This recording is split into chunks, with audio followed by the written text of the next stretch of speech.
ಹಂಗಾರೆ ನಾವು ಉಪವಾಸ ಮಾಡ್ಕೋಬೇಕಾ ಸಮಾಜ ಸೇವೆ ಮಾಡ್ತಾ ಇದೀವಿ ಅಂತ? ಹಂಗಾರೆ ನಾವು ಮನುಷ್ಯರಲ್ವಾ? ಏಲಿಯನ್ಗಳ ನಾವು? ನಿಮ್ಗೆ ಯಾರಿಗಾದ್ರೂ ಅನುಮಾನ ಇದೆಯಾ? ಅವತ್ತು ಹೇಳ್ತಾ ಇದ್ದೀವಿ, ಇವತ್ತು ಹೇಳ್ತಾ ಇದ್ದೀವಿ.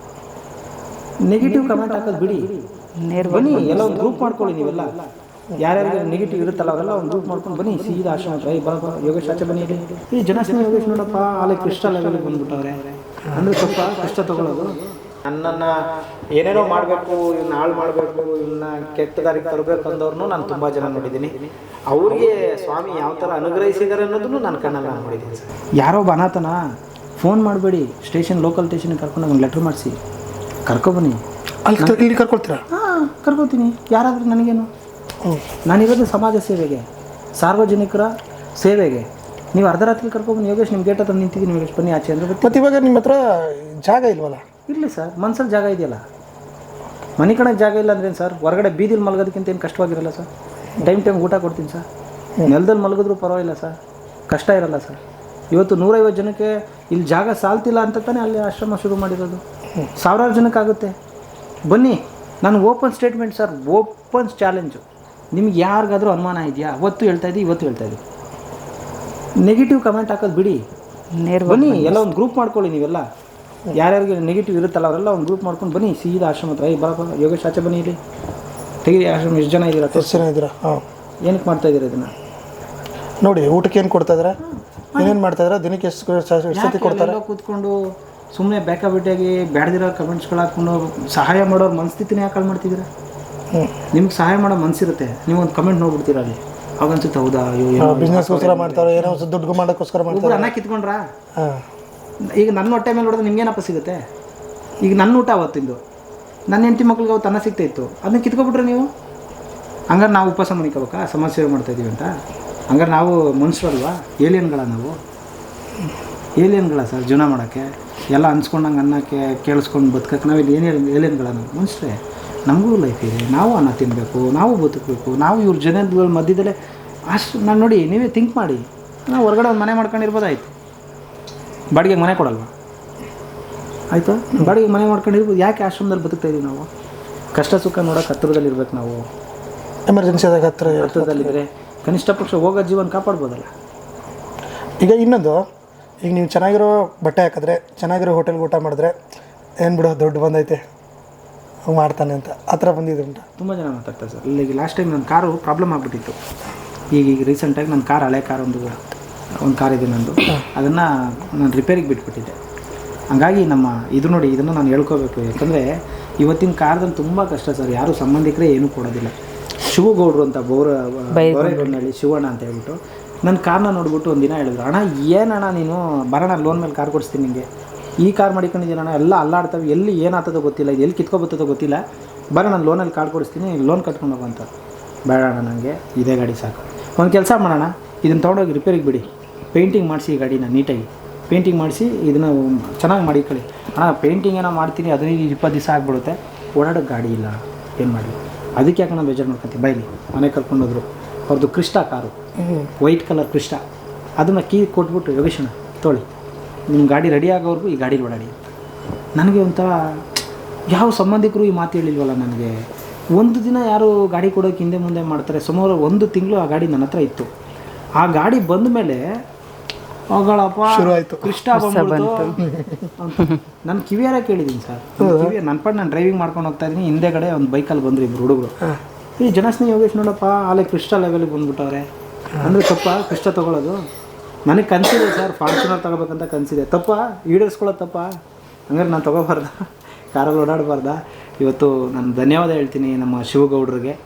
ಥ್ಯಾಂಕ್ ಯು ಶಿವಣ್ಣ, ನೀವು ನನಗೆ 1-1.5 ತಿಂಗಳ ಕಾಲ ನನಗೆ ನಿಮ್ಮ ಕ್ರಿಸ್ಟಾ ಕೊಟ್ಟಿದ್ರಿ.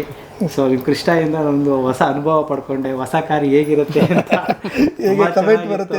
ತುಂಬ ಚೆನ್ನಾಗಿತ್ತು. ಆಮೇಲೆ ನನಗೆ ಅನ್ನಿಸ್ತು ನಿಮ್ಮ ಕಾರ್ ಓಡಿಸೋವಾಗಲೇ ನಾನು ಯಾವುದೇ ಕಾರಣಕ್ಕೂ ಕಾರ್ ತಗೋಬಾರ್ದು ಅಂತ. ಎಷ್ಟೋ ಜನ ಆ ಕಾರ್ನ ನೋಡಿ ಯೋಗೇಶ್ ಕಾರ್ ತೊಗೊಂಬಿಟ್ಟವ್ರೆ ಅಂತ ಅಂದ್ಕೊಂಡಿರೋದು ಉಂಟು. ಆಮೇಲೆ ನಮಗೂ ಒಂದು ಮನಸ್ಸಿದೆ ಸರ್, ನಮಗೂ ಪರ್ಸನಲ್ ಲೈಫ್ ಇದೆ, ನಮಗೂ ಕನಸುಗಳಿದೆ. ಇಂಥ ಗಾಡೀಲಿ ಓಡಾಡಬೇಕು, ಇಂಥ ಕಾರ್ ತೊಗೋಬೇಕು, ನನ್ನ ಮಕ್ಕಳನ್ನೂ ಇಂಥ ಕಾರಲ್ಲಿ ಓಡಾಡಿಸ್ಬೇಕು ಆಸೆ ಇದೆ. ಖಂಡಿತ ಈಡೇರಿಸ್ಕೋತೀನಿ, ಬಿಡಲ್ಲ. ನಾನು ಫಸ್ಟ್ ಬೆಳಗ್ಗೆ ಎದ್ದ ತಕ್ಷಣ ನನ್ನ ಮೊಬೈಲಲ್ಲಿ ನಾನು ಫಸ್ಟ್ ನೋಡೋದೇ ಅವ್ರನ್ನ ಸರ್. ಶನೇಶ್ವರ. ಓಕೆ. ನಾನು ಫಸ್ಟು ನನ್ನ ಕಣ್ಣು ಬಿಟ್ಟ ತಕ್ಷಣ, ನನ್ನ ಮೊಬೈಲ್ ಆನ್ ಮಾಡಿದ ತಕ್ಷಣ ನಾನು ಫಸ್ಟ್ ಅವ್ರ ಮುಖ ನೋಡ್ಬಿಟ್ಟೆ ನನ್ನ ಮಗಳ ಮುಖ ನೋಡೋದು. ನಾನು ಎದ್ದ ತಕ್ಷಣ ನನ್ನ ಮಗಳು ಹೆಂಗೆ ಮಲಗಿರಲಿ, ಅವಳು ಉಲ್ಟಾ ಮಲಗಿರಲಿ, ಅವಳು ಹೆಂಗಲ್ಲ ಮಲಗಿರಲಿ, ನಾನು ಹೋಗಿ ಫಸ್ಟ್ ಅವಳ ಮುಖನೇ ನಾನು ನೋಡೋದು. ಅವಳೊಂಥರ ನನಗೆ ಲಕ್ಕಿ. ಹೆಣ್ಮಕ್ಳು ಅಂದರೆ ನಂಗೆ ತುಂಬ ಇಷ್ಟ. ಅವಳು ಹುಟ್ಟಿದ ಮೇಲೆ ನನ್ನ ಲಕ್ಕಿ. ಎಷ್ಟು ಜನ ಮಕ್ಕಳು? ಇಬ್ಬರು, ಒಂದು ಗಂಡು ಒಂದು ಹೆಣ್ಣು. ಹೆಸರು ಶ್ರೇಯಾ ಅಂದ್ಬಿಟ್ಟು ಮತ್ತು ನಂದನ್ ಕುಮಾರ್ ಅಂತ. ಓಕೆ, ಒಳ್ಳೆ ಹೆಸರು ಇಟ್ಬಿಟ್ಟಿದ್ದೀರಾ. ಯಾರು ಚಾಯ್ಸು? ಚಾಯ್ಸ್ ಎಲ್ಲ ಏನಿಲ್ಲ ಸರ್, ದೇವರ ಆಶೀರ್ವಾದ. ನಂದನ್ ಕುಮಾರ್ ಅನ್ನೋದು ನಾವು ಶನೇಶ್ವರ ಸ್ವಾಮಿಯ ವರಪುತ್ರ. ಅವನು ಸ್ವಾಮಿನ ಬೇಡ್ಕೊಂಡ್ಮೇಲೆ ಹುಟ್ಟಿದ್ದು. ಓಕೆ, ನಮಗೆ 3 ವರ್ಷ ಮಕ್ಕಳಿರಲಿಲ್ಲ ಸರ್.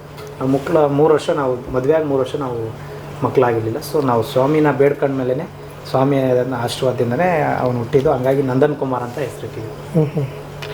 ಓಕೆ, ಈಗ ಇನ್ನೊಂದು ಕೇಳ್ಪಟ್ಟೆ, ಅದಕ್ಕೆ ನಿಜನಾಗಿ ಸುಳ್ಳು ಗೊತ್ತಿಲ್ಲ, ನಿಮ್ಮ ಮೈಯಲ್ಲಿ ದೇವ್ರು ಬರುತ್ತೆ ಅಂತಾರಲ್ಲ? ಖಂಡಿತ ಇಲ್ಲ ಸರ್, ಎಲ್ಲ ಕೇಳ್ಪಟ್ಟೆ. ಇಲ್ಲ ನೋಡಿ, ನನಗೆ ಅದ್ರ ಬಗ್ಗೆ ಗೊತ್ತಿಲ್ಲ ಸರ್. ಈಗ ನಾವೇನಂದರೆ, ನೀವು ಮೋಸ್ಟ್ಲಿ ಜಾತ್ರೆಯಲ್ಲೆಲ್ಲೋ ವಿಡಿಯೋ ನೋಡಿ, ಎಲ್ಲೋ ಕೇಳ್ದಂಗಿದೆ, ಗೊತ್ತಿಲ್ಲ ಸರ್. ದೇವರು ಬರುತ್ತೆ ಅದೆಲ್ಲ ನಾನು ಯಾವತ್ತೂ ಯಾರಿಗೂ ಶಾಸ್ತ್ರ ಹೇಳ್ತೀನಿ, ದೇವ್ರು ಬಂದು ನಿಮ್ಗೆ ವಚನ ಕೊಟ್ಟು ನಾನು ಎಲ್ಲೂ ಹೇಳ್ಕೊಂಡು ಇಲ್ಲ, ಅದ್ರ ಬಗ್ಗೆ ನಾನು ಎಲ್ಲೂ ಹೇಳೂ ಇಲ್ಲ ಸರ್. ಅದೆಲ್ಲ ನಾನು ದೇವ್ರನ್ನ ಪೂಜೆ ಮಾಡ್ತೀನಿ. ನಾವು ವರ್ಷಕ್ಕೊಂದ್ಸತಿ ನಾವು ಕೊಂಡ ಆಯ್ತೀವಿ ಸರ್. ಕೊಂಡ ಆಯ್ತೀವಿ. ಕೊಂಡ ಆಯೋ ಟೈಮಲ್ಲಿ ನಮಗೆ ಕಳಸ ಪ್ರತಿಷ್ಠಾಪನೆ ಮಾಡಿರ್ತಾರೆ. ತಲೆ ಮೇಲೆ ಸ್ವಾಮಿಯ ವಿಗ್ರಹವನ್ನು ನಮ್ಮ ಇದಕ್ಕೆ ಕಟ್ಟಿರ್ತಾರೆ. ನಾವು ಕಂಪ್ಲೀಟ್ ಸ್ವಾಮಿಯ ಧ್ಯಾನದಲ್ಲಿರ್ತೀವಿ. ಅರ್ಥ ಮಾಡ್ಕೊಳ್ಳಿ ಸರ್. ದೇವರು ಬರೋದು ಅನುಭವಗಳು ನನಗೆ ಗೊತ್ತಿಲ್ಲ ಸರ್. ಈಗ ಯಾವ ಥರ ಮಾತಾಡಿದ್ರು ಕೂಡ ಜನ ಯಾವ ರೀತಿ ತಿಳ್ಕೊತಾರ ಗೊತ್ತಿಲ್ಲ. ಆ ಭಗವಂತನ ಒಂದು ಸುಮಾರು ನಾವು ಜಾತ್ರೆ ಮಾಡೋ ಟೈಮಲ್ಲಿ ಸುಮಾರು 48 ದಿನಗಳ ಕಾಲ ಒಂದಷ್ಟು ವ್ರತಗಳನ್ನ ಮಾಡಿರ್ತೀವಿ, ಚಪ್ಪಲಿ ಬಿಟ್ಟಿರ್ತೀವಿ, ಊಟ ಸ್ವಲ್ಪ ಲಿಮಿಟೇಷನಲ್ಲಿ ಮಾಡ್ತಾಯಿರ್ತೀವಿ, ಸ್ವಾಮಿಯ ಆರಾಧನೆಯಲ್ಲಿ ಮುಳುಗಿರ್ತೀವಿ, ಸ್ವಾಮಿ ಬಗ್ಗೆ ಜಾಸ್ತಿ ಯೋಚನೆ ಮಾಡ್ತಿರ್ತೀವಿ. ಸೊ ಕಳಸ ಒರೆಸಿದಾಗ ನಮಗೆ ಎಲ್ಲೋ ಒಂದು ಕಡೆ ಸ್ವಾಮಿ ಮೇಲೆ ತುಂಬ ಭಕ್ತಿ ಇರುತ್ತೆ. ಸೊ ಅದರಿಂದ ನಾವು ಕೊಂಡಾಯೋ ಟೈಮಲ್ಲಿ ನಮ್ಗೆ ಏನಾಗುತ್ತೆ ಅನ್ನೋದು ಗೊತ್ತಿಲ್ಲ ಸರ್. ಅವಾಗ ಏನು ನಡೀತಾ ಅಂತ ನಿಮ್ಗೆ ಗೊತ್ತಾಗಲ್ಲ ಸರ್. ನಮಗೆ ಕೊಂಡಾಯೋ ಟೈಮಲ್ಲಿ ಮಾತ್ರನೇ ನಮ್ಗೆ ಏನು ನಡೀತಾ ಇದೆ, ಏನು ಆಗಿದೆ ಅನ್ನೋದನ್ನ ಗೊತ್ತಾಗೋದಿಲ್ಲ. ಅದರ್ವೈಸ್ ಆಚೆ ಬಂದಮೇಲೆ ನಮಗೆ ಎಲ್ಲ ಗೊತ್ತಾಗುತ್ತೆ. ಸೊ ಆಮೇಲೆ ನಾವು ಅದನ್ನು ಒಂದಷ್ಟು ಜನ ದೇವ್ರು ಬರುತ್ತೆ, ನಾನು ಎಲ್ಲಾದರೂ ಶಾಸ್ತ್ರ ಹೇಳಿದ್ದೀನ, ಆಮೇಲೆ ಯಾಕೆ ಆ ಥರ ನೋಡಿ ಸರ್, ಇದೆಲ್ಲ ನಮ್ಮ ಹಿಂದೂ ಸಂಪ್ರದಾಯ. ಇವತ್ತು ನಾನು ಅದನ್ನು ಆ ಒಂದು ಕಾರ್ಯನ ಮಾಡ್ಕೊಂಡು ಹೋಗ್ತಾ ಇದ್ದೀನಿ ಅಂದಾಗ ನಾಳೆ ನನ್ನ ಮಗನೋ ನನ್ನ ವಂಶನೋ ಆ ಕಾರ್ಯವನ್ನು ನಿಭಾಯಿಸ್ಕೊಂಡು ಹೋಗಬೇಕು. ನೋಡಿ, ದೇವರು ಭಯ ಭಕ್ತಿ ಯಾರ ಮನಸ್ಸಲ್ಲಿರುತ್ತೋ ಅವನು ನಿಜವಾಗ್ಲೂ ಒಳ್ಳೆಯ ವ್ಯಕ್ತಿಯಾಗಿ ಬದುಕ್ತಾನೆ ಸರ್. ಇವತ್ತು ದೇವರು ಭಯ ಭಕ್ತಿ ಇರೋದಕ್ಕೆ ನಾವು ಆ ಸಮಾಜಕ್ಕೆ ಯಾವ ಥರ ಕೆಲಸ ಮಾಡಬೇಕು ಆ ಥರ ಕೆಲಸ ಮಾಡ್ಕೊಂಡು ಹೋಗ್ತಾ ಇದ್ದೀವಿ. ಆಮೇಲೆ ಶನೇಶ್ವರ ಸ್ವಾಮಿಯವರು ಯಾವಾಗ ಬರ್ತಾರೆ ಯಾವಾಗ ಹೋಗ್ತಾರೆ ಅನ್ನೋದು ಅವ್ರಿಗೆ ಮಾತ್ರನೇ ಗೊತ್ತಿರುತ್ತೆ. ಅವರಿಲ್ಲ ಅಂತ ಹೇಳೋರು ಯಾರಾದರೂ ಇದ್ದರೆ ಅದು ಅವರು ಪಾಪಕ್ಕೆ ಗುರಿ ಆಗ್ತಾರೆ ಅಷ್ಟೇ. ನಾನು ಅದನ್ನು ತುಂಬ ಉದಾಹರಣೆಗಳನ್ನ ನನ್ನ ಕಣ್ಣಲ್ಲೇ ನೋಡ್ಬಿಟ್ಟಿದ್ದೀನಿ. ನನ್ನನ್ನು ಏನೇನೋ ಮಾಡಬೇಕು, ಇವನ್ನ ಹಾಳು ಮಾಡಬೇಕು, ಇವನ್ನ ಕೆಟ್ಟ ದಾರಿಗೆ ತರಬೇಕು ಅಂದವ್ರನ್ನೂ ನಾನು ತುಂಬ ಜನ ನೋಡಿದ್ದೀನಿ. ಅವರಿಗೆ ಸ್ವಾಮಿ ಯಾವ ಥರ ಅನುಗ್ರಹಿಸಿದ್ದಾರೆ ಅನ್ನೋದನ್ನು ನನ್ನ ಕಣ್ಣಲ್ಲಿ ನಾನು ನೋಡಿದ್ದೀನಿ ಸರ್. ಈಗಾಗಲೇ ಹೇಳಿದ್ರಿ, ನೀವು ಒಂದು ಮಾತು ಹೇಳಿದ್ರಿ, ಈಗ ದೇವಸ್ಥಾನಕ್ಕೆ ಹೋಗಿ 1000 ರೂಪಾಯಿ ಹುಂಡಿ ಹಾಕ್ತೀರಾ ಅಂತ, ದೇವ್ರದ್ದು ಅಲ್ಲಿಲ್ಲ ಕೂತ್ಕೊಂಡು ನೀವೇನಕ್ಕೆ ಅಷ್ಟೊಂದು ದೇವರನ್ನ ಆರಾಧಿಸೋದು ಅಂತ? ನೋಡಿ, ಒಳ್ಳೆ ಪಾಯಿಂಟ್ ಕೇಳಿದ್ರಿ. ನೋಡಿ ಸರ್, ದೇವರು ನಾನು ಕೇಳ್ದೇನೆ ಇಷ್ಟೆಲ್ಲ ಕೊಟ್ಟಿದ್ದಾನೆ. ನೀವು ಕೇಳೋಕ್ಕೋಸ್ಕರ ದೇವಸ್ಥಾನಕ್ಕೆ ಹೋಗ್ತಾಯಿದ್ದೀರಾ. ನಾನು ಕೇಳ್ದೇ ಇಷ್ಟೆಲ್ಲ ನನಗೆ ಕೊಟ್ಟಾಗ ದೇವ್ರ ಮೇಲೆ ನನಗೆ ಪ್ರೀತಿ ಜಾಸ್ತಿ ಆಗಿದೆ. ದೇವರಿಗೆ ಗೌರವ ಕೊಡಿಸ್ಬೇಕಂದ್ರೆ ಈಗ ನಮಗೆ ಯಾರಾದರೂ ಆಶ್ರಮಕ್ಕೆ ಬಂದ ತಕ್ಷಣ ನಾವೇನು ಮಾಡ್ತೀವಿ? ಪ್ರೀತಿಯಿಂದ ಮಾತಾಡಿಸ್ತೀವಿ, ಒಂದು ಶಾಲು ಹಾಕ್ತೀವಿ, ಹಾರ ಹಾಕ್ತೀವಿ, ಗೌರವ ಕೊಡ್ತೀವಿ. ಯಾಕೆ? ಅವರು ನಮ್ಮ ಆಶ್ರಮಕ್ಕೆ ಬಂದಿದ್ದಾರೆ ಅನ್ನೋ ಕಾರಣಕ್ಕೆ. ನಾವು ಬೇಡದೇ ನಮಗೆಲ್ಲವನ್ನೂ ಕೊಟ್ಟಾಗ ದೇವ್ರನ್ನ ಪ್ರೀತಿಸಿ ದೇವ್ರಿಗೆ ಹಾರ ಹಾಕಿ ದೇವ್ರನ್ನ ಪೂಜೆ ಮಾಡೋದು ತಪ್ಪು ಅಂತ ಎಲ್ಲಿ ಹೇಳುತ್ತೆ? ನನ್ನ ಪ್ರೀತಿ ಸರ್, ಗೌರವ. ನನ್ನನ್ನು ಇಷ್ಟು ಚೆನ್ನಾಗಿಟ್ಟಿದೆಯಲ್ಲ ತಂದೆ, ನನ್ನನ್ನು ಇಷ್ಟು ಗೌರವವಾಗಿ ನಡ್ಕೊಳ್ಳೋಕೆ ಒಂದು ಅವಕಾಶ ಮಾಡಿಕೊಟ್ಟಿದ್ಯಾ, ನಿನ್ನ ಆರಾಧನೆಯಲ್ಲಿ ನಾನು ತಲ್ಲೀನಾಗಿದ್ದೀನಿ, ಅವರ ಒಂದು ಸೇವೆಯಲ್ಲಿ ನಾನು ಅವ್ರ ಸೇವೆ ಮಾಡ್ತಾಯಿದ್ದೀನಿ, ಅವ್ರ ಸೇವೆ ಮಾಡಿರೋದಕ್ಕೆ ನನಗೆ ಇಷ್ಟೇ ಗೌರವ ಸಿಗ್ತಾ ಇರೋದು. ಅವ್ರು ಕೊಟ್ಟಂಥ ಭಿಕ್ಷೆಯಲ್ಲಿ ನಾನು ಅವ್ರನ್ನ ಮಾಡ್ತಾಯಿದ್ದೀನಿ. ನೋಡಿ, ಹಂಗನ್ಬಿಟ್ರು ತುಂಬ ಕಷ್ಟ ಆಗುತ್ತೆ ಸರ್. ಯಾಕಂದರೆ ಈಗ ದೇವಸ್ಥಾನಕ್ಕೆ ಹೋಗಿ ನೀವು ಹೇಳಿದ್ರಿ ಒಂದು ಮಾತು, ಉಂಡಿಗೆ ಹಾಕ್ಬಾರ್ದು ದೇವರು. ನಾನು ಅಲ್ಲಿರತಕ್ಕಂಥ ಭಗವಂತನೂ ಪೂಜೆ ಮಾಡ್ತಾಯಿದ್ದೀನಿ, ಅದೇ ಥರ ಕಷ್ಟದಲ್ಲಿರ್ತಕ್ಕಂಥ ಅನಾಥರನ್ನೂ ಕರ್ಕೊಂಬಂದು ಹೊಟ್ಟೆ ತುಂಬ ಊಟ ಕೊಡ್ತಾಯಿದ್ದೀನಿ. ಸೊ ಅರ್ಥ ಆಯ್ತಾ? ದೇವಸ್ಥಾನದಲ್ಲಿ ಮುಂದೆ ಕೂತ್ಕೊಳ್ಳೋ ಭಿಕ್ಷುಕರಿಗೂ ಅಲ್ಲಿ ಅನ್ನ ಸಿಗ್ತಾ ಇದೆ.